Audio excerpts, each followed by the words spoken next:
One of the best psychological thriller movies ever return ಅಂತ ಹೇಳಿದ್ರೆ ತಪ್ಪಾಗಲ್ಲ. ಮೂವಿ ಹೆಸರೇ ಫಾರ್ಗಾಟನ್. ಇದೊಂದು ಕೊರಿಯನ್ ಫಿಲ್ಮ್. ಈ ಸ್ಟೋರಿ ಸ್ಟಾರ್ಟ್ ಆಗೋದು 1997ಅಲ್ಲಿ. 20 ಇಯರ್ಸ್ ಜಿನ್ಸುಂಗ್ ಅನ್ನೋ ಒಬ್ಬ ವ್ಯಕ್ತಿ ತನ್ನ ಫ್ಯಾಮಿಲಿ ಜೊತೆ ಮನೆನ ರೀಲೊಕೇಟ್ ಮಾಡ್ತಿರ್ತಾನೆ. ಹೊಸ ಮನೆಗೆ ಎಂಟರ್ ಆಗುವಾಗ ಆ ಮನೆ ತನಗೆಲ್ಲೂ ಫೆಮಿಲಿಯರ್ ಅನಿಸ್ತಿರುತ್ತೆ. ಈ ಮನೆಗೆ ನಾನು ಮೊದಲೇ ಬಂದಿದ್ದೀನಿ ಅನ್ನೋ ಒಂದು ಫೀಲಿಂಗ್ ಇರುತ್ತೆ.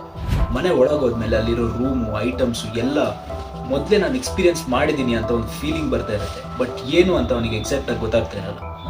ಆ್ಯಸ್ ದ ಸ್ಟೋರಿ ಪ್ರೊಸೀಡ್ಸ್ ಅವ್ನ ಫ್ಯಾಮಿಲಿ ಮೆಂಬರ್ಸ್ ಅವ್ನ ನಿಜವಾದ ಫ್ಯಾಮಿಲಿನೇ ಅಲ್ಲ, ಹೊರತಾಗಿ ಕ್ರಿಮಿನಲ್ಸ್ ಅಂತ ಗೊತ್ತಾಗುತ್ತೆ.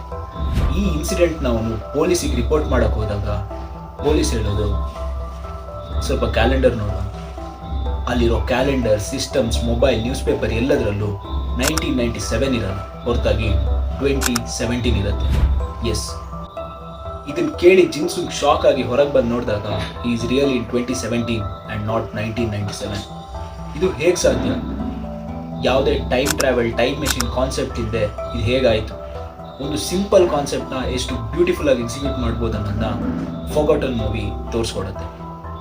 ಅಲ್ಲಿ ಏನು ನಡೀತು, ಅಲ್ಲಿ ಏನಾಯಿತು ಅಂತ ತಿಳ್ಕೊಬೇಕಂದ್ರೆ ಈ ಮೂವಿನ ಮಿಸ್ ಮಾಡಿದೆ ನೋಡಿ. ಹಾಗೂ ಇನ್ನಷ್ಟು ಕಂಟೆಂಟ್ಗಾಗಿ ಪೇಜ್ನ ಫಾಲೋ ಮಾಡಿ.